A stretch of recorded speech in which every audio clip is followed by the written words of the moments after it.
Cuando tenía 5 años, asistí a una escuela primaria que, hasta donde podía entender, estaba enfrascada en la importancia de aprender por medio de la actividad. Era parte de un programa nuevo diseñado para posibilitar que los niños se desarrollen a su propio ritmo.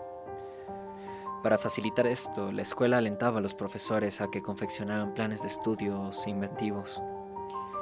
A cada profesor se le daba la libertad de crear sus propios temas, los cuales estarían en efecto por la duración del año.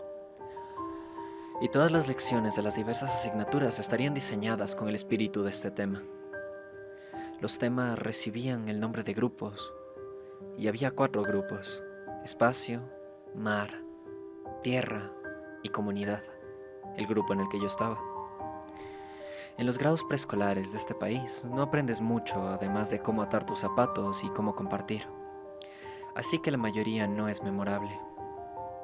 Solo recuerdo 2 cosas con claridad: que yo era el mejor para escribir mi nombre de manera correcta y el proyecto Globo, que había sido la marca distintiva del grupo Comunidad.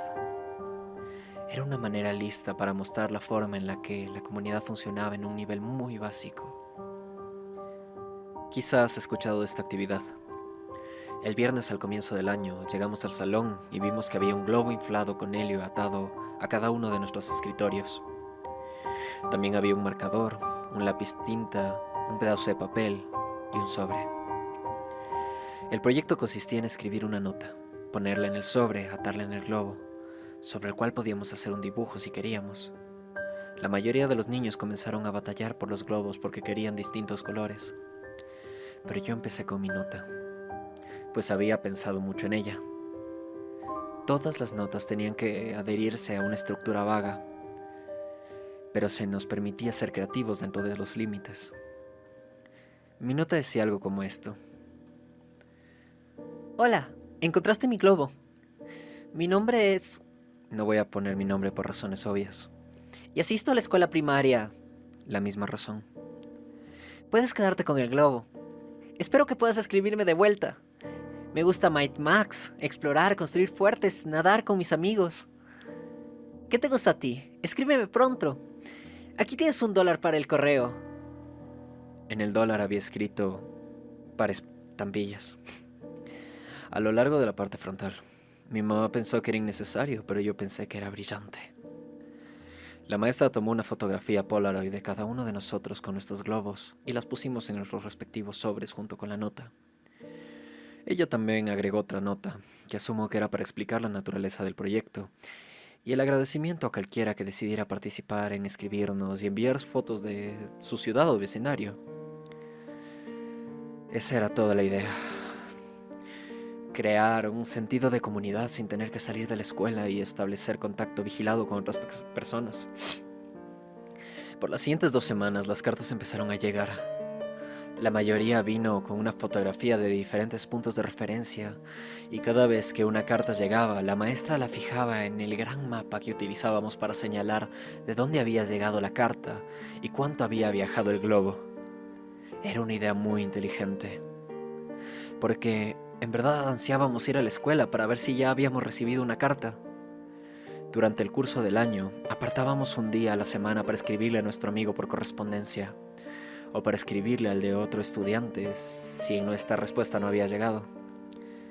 La mía fue una de las últimas en llegar. Ese día entré al salón y miré a mi escritorio, pero una vez más no vi ninguna carta esperándome. Tan pronto como me fui a sentar, la maestra se me acercó y me entregó un sobre. Debía haberme visto muy emocionado, porque cuando estaba a punto de abrirlo, ella puso su mano en la mía para detenerme y decir: Por favor, no te pongas triste. No entendía a qué se refería. ¿Por qué estaría triste ahora que mi carta había llegado? Inicialmente me encontraba desconcertado de que ella siquiera supiera lo que había en el sobre. Pero ahora sé que los maestros, obviamente, veían el contenido para asegurarse que no hubiera nada inapropiado. Cuando abrí el sobre supe a qué se refería. No había ninguna carta. Lo único que tenía el sobre era una Polaroid. Pero no supe discernir lo que era. Se veía como una porción de postre, pero estaba muy borrosa como para estar seguro. Parecía que la cámara había sido movida mientras la fotografía se tomaba. No tenía dirección, así que no podía escribirle, incluso si hubiera querido. Me sentía descorazonado. Un año escolar transcurrió y las cartas dejaron de llegar para casi todos los estudiantes. Después de todo, solo puedes continuar una correspondencia escrita con un estudiante preescolar hasta cierto punto. Todos, conmigo incluido, habíamos perdido el interés en las cartas. Entonces recibí otro sobre. Mi emoción rejuveneció y mi deleite en el hecho de que me seguían enviando cartas o escribiendo cuando la mayoría de los demás amigos por correspondencia habían abandonado su participación. Tuvo sentido que recibiera otra entrega.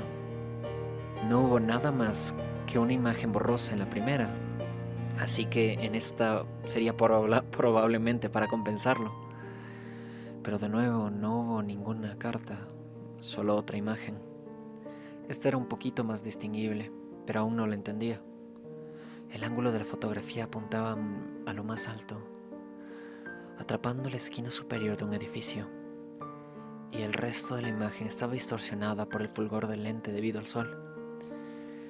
Dado que los globos no viajaron muy lejos y dado que todos fueron lanzados el mismo día, el mapa se había abarrotado un poco. La política para los estudiantes que aún estaban intercambiando cartas era que podían llevarse las fotografías a casa. Mi mejor amigo, Josh, tenía el segundo número más alto de fotografías llevadas a casa. Su amigo por correspondencia era muy agradable y le envió fotografías de todas partes de la ciudad vecina. Creo que Josh se llevó 4 cartas a la casa. Yo me llevé casi 50. Después de un tiempo dejamos de ver mis fotografías. Simplemente guardaba los sobres en uno de los cajones de mi habitación donde albergaba mi colección de rocas, las cartas de béisbol, las cartas de historietas, Marvel, Metal, para quienes las recuerden, y cascos de béisbol en miniatura que conseguía de la máquina expendedora de Winn-Dixie. Después de las prácticas de béisbol infantil. Para Navidad de ese año, mi mamá me había dado una máquina de granizados pequeña, y Josh en verdad la había codiciado. Tanto que sus padres le compraron una ligeramente mejor para su cumpleaños, el día antes de Año Nuevo. El verano siguiente tuvimos la idea de que crearíamos una tienda de granizados para hacer dinero. Pensábamos que haríamos una fortuna vendiendo los granizados a $1. George vivía en un vecindario diferente, así que eventualmente decidimos que el mío sería el mejor porque había muchas personas interesadas en su césped. Los jardines de mi vecindario eran más grandes. Hicimos esto por 5 fines de semana consecutivos hasta que mi mamá nos dijo que teníamos que parar. En la 5ª semana, Josh y yo estábamos contando nuestro dinero. Hicimos un total de $16 ese día y lo dividimos equitativamente. Cuando Josh me pasó un $5, un sentimiento de sorpresa profunda me consumió. El dólar decía: para las estampillas. Josh notó mi impresión y me preguntó si había contado mal. Le relaté la historia del dólar. Él me hizo un comentario sobre lo genial que era. A medida que pensaba sobre ello, estuve de acuerdo. Me inundó la idea de que el dólar había vuelto a mí después de haber cambiado tantas manos. Le dije a Josh que tenía que mostrarle algo. De vuelta en mi habitación abrí el cajón de los sobres y saqué un lote. Comencé con la primera fotografía e inspeccionamos unas 10 hasta que Josh perdió el interés y me preguntó si quería ir a jugar a la fosa, una fosa de la tierra calle abajo, antes de que su mamá lo viniera a recoger.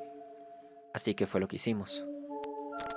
Tuvimos una guerra de barro por un tiempo, pero fui interrumpido muchas veces por el crujido de los arbustos a nuestro alrededor.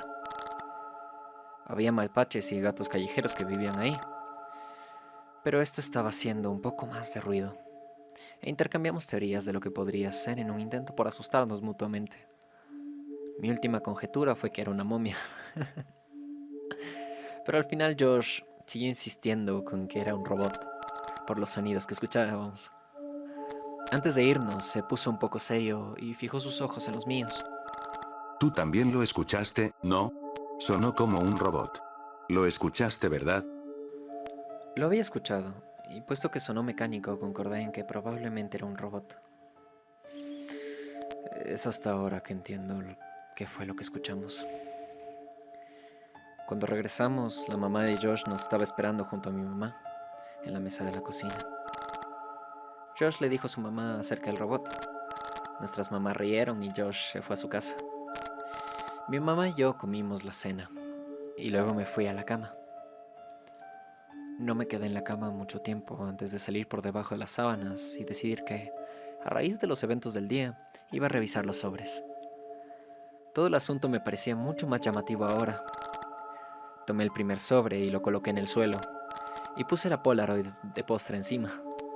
Coloqué el segundo sobre a un lado, y le puse encima la Polaroid con el ángulo extraño del edificio. Hice esto con cada una de las fotografías hasta que formaron una cuadrícula de 5×10.